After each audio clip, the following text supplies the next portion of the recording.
மலரும் பாக்கியராஜும் வந்து மலரோட தம்பியோட அந்த ஃபங்ஷனுக்காக பொண்ணு பார்க்குற ஃபங்ஷனுக்காக போகிறாங்க. இதை வந்து பார்த்துட்டு வந்து கேள்விப்பட்டு என்ன பண்ணுறாரு, வந்து வீட்டில் போட்டு கொடுத்துட்றாரு நம்ம தங்கராஜ். இதனால் வந்து அவங்க அப்பா ரொம்ப கோவமா இருக்கார். கரெக்டாக வந்து பாக்கியராஜ் வரும்போது கேள்வி கேட்குறாரு. அதுக்கு முன்னாடி வந்து பாக்கியராஜ் எல்லா உண்மையும் சொல்லிடுறாரு. இந்த மாதிரி நான் மலர் கூட தான் போயிட்டு வந்தேன். அத்தை ரொம்ப கெஞ்சினாங்கப்பா, வேறு வழி இல்லாமல் போக வேண்டியதாக போச்சு. வீட்டில் பெரியவங்க யாரும் இல்லைப்பா, மாமா கூட இல்லைப்பா, அதனால தான்ப்பா அப்படின்னு நம்ம சொன்னோன்னே சரின்னு சொல்லிட்டு அவரும் சமாதானம் அடைகிறாரு. அப்போ என் பிள்ளை என்கிட்ட வந்து எதையும் மறைக்கல. மாப்பிள்ளை தான் தப்பாக புரிஞ்சுக்கிட்டாரு. மாப்பிள்ளை நீங்கள் தான் மாப்பிள்ளை தப்பாக புரிஞ்சுக்கினீங்க. பாக்கியராஜ் வந்தோடனே எல்லா உண்மையும் சொல்லிட்டான், எந்த பிரச்சனையும் கிடையாது அப்படின்னு மாதிரி சொல்லிடுறாரு.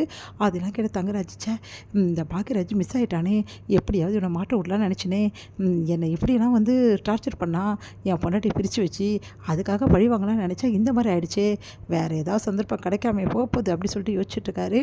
இங்கே வந்து என்ன பண்ணுறாங்க, மலர் வந்து பரவாயில்ல பாக்கியராஜ், நீங்கள் இந்த அளவு வந்து சமாளிச்சிட்டிங்களே, பெரிய ஆள் தான் நீங்கள் அப்படின்றாங்க. விடு, என்ன பண்ணுறது, இந்த அளவு நீ சமாளிப்பேன் நான் பார்க்கல பாக்கியராஜ் அப்படி சொன்னோன்னே, பின்ன நான் சமாளிக்காமல் எப்படி, நான் என் பொண்டாட்டிக்காக என்ன வேணாலும் செய்வேன் அப்படி சொல்கிறாரு. நம்பிட்டேன் அப்படின்னோடனே, சரி உன் தம்பிக்கு பொண்ணு பிடிச்சிடுச்சா, நான் ரொம்ப ரொம்ப பிடிச்சிடுச்சுங்க, சீக்கிரமாகவே பேசி முடிச்சிடணும், அதான் பேசிட்டிங்களே, இருந்தாலும் நல்லா குறிக்கலைங்க, எல்லாம் நல்லா குறிச்சிட்டு கையோடு நிச்சயதார்த்தம் முடிச்சிட்டா நல்லாயிருக்கும், அப்புறமா நம்ம பேசலான்னு விட்டுட்டு வந்துட்டோம், அதையும் செஞ்சிடணுங்க, எங்கள் வீட்டில் எல்லாருக்குமே பொண்ணு இப்போ தாங்க எனக்கு நிம்மதியாக இருக்குது அப்படி சொல்லிட்டு இருக்காங்க. சரி மதி கூப்பிட்டா என்னென்னு பார்த்துட்டு வராங்க அப்படி சொல்லிட்டு போகிறாங்க. பார்த்தா அங்கே வந்து மதியும் வந்து ஸ்ருதியும் நின்றுட்டுருக்காங்க. அவங்கள பார்த்துட்டு அப்படியே பார்க்குறாங்க. பார்த்தா ஸ்ருதி அழுதவனும் இருக்காங்க.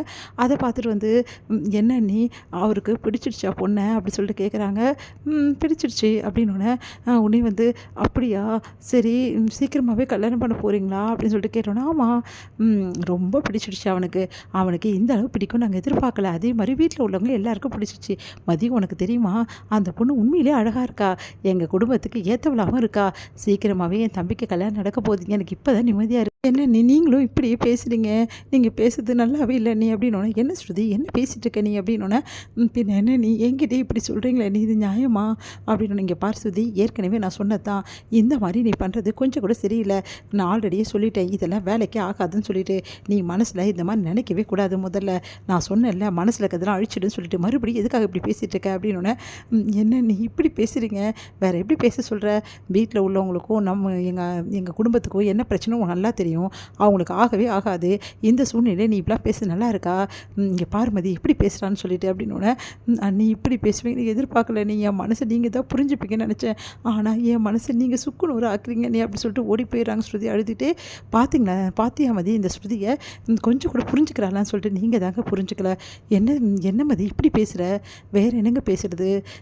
பாவம் ஸ்ருதி, அவளுக்கு எவ்வளோ வருத்தமாக இருக்கும், அட்லீஸ்ட் இந்த விஷயத்தை நீங்கள் சொல்லாமையாவது இருந்திருக்கலாம், எப்படி சொல்லாமல் இருக்க முடியும், அவள் எப்படியும் கேட்பாள்ல, சரி நீங்கள் அப்புறமாவது சொல்லியிருக்கலாம், அவள் ஏற்கனவே உடஞ்சி அழுதுட்டு இருந்தா, இந்த டைமில் நீங்கள் இப்படி வந்து சொல்லிட்டீங்க அப்படின்னோடனே, நான் என்ன பண்ணட்டும், எனக்கும் ஸ்ருதியை ரொம்ப பிடிக்கும் தான், ஆனால் வேறு வழி இல்லையே, ஒன்று சேர முடியாது, சரிங்க அதெல்லாம் ஒரு பக்கம் இருந்தாலும் அவள் மேலே என்ன தப்பு இருக்குன்னு நினைக்கிறீங்க, அவள் மேலே தான் முழுக்க தப்பு, அவளால் தான் என் தம்பி ஒவ்வொரு நிமிஷமும் இங்கே வந்து அவமானப்படுறான், மெயினாக காரணமும் இவ தான், இவ என்ன பண்ணா, இவளால் தான் இவளும் அவனும் பேசினாவே அவங்களது குடும்பத்துக்கு தான் ஆக மாட்டேங்குது, அதுக்கு என்ன பண்ண முடியும், சரி ஸ்ருதி நிலைமையில் நீங்கள் இருந்தால் என்ன பண்ணுவீங்க, நீ என்ன சொல்கிற எனக்கு புரியல அப்படின்னோடனே, என்ன பற்றி பேசுகிற, சரிங்க இப்போ நீங்கள் சொல்கிறீங்களே இவளை மறக்க சொல்லி, நீங்கள் வந்து உங்களோட வீட்டுக்கார விரும்பி தானே கல்யாணம் பண்ணிக்கிறீங்க, ஆமாம் அவரை மறந்துட்டு உங்களால் வேற ஒருத்தர் கல்யாணம் பண்ணியிருக்க முடியுமா அப்படின்னோடனே, அது எப்படி முடியும், அவரும் நானும் லவ் பண்ணோம், ஆனால் ஸ்ருதி விஷயத்தில் அப்படி இல்லை, ஸ்ருதி தான் லவ் பண்ணுறா, ஏன் தம்பி லவ் பண்ணல அப்படின்னோடனே,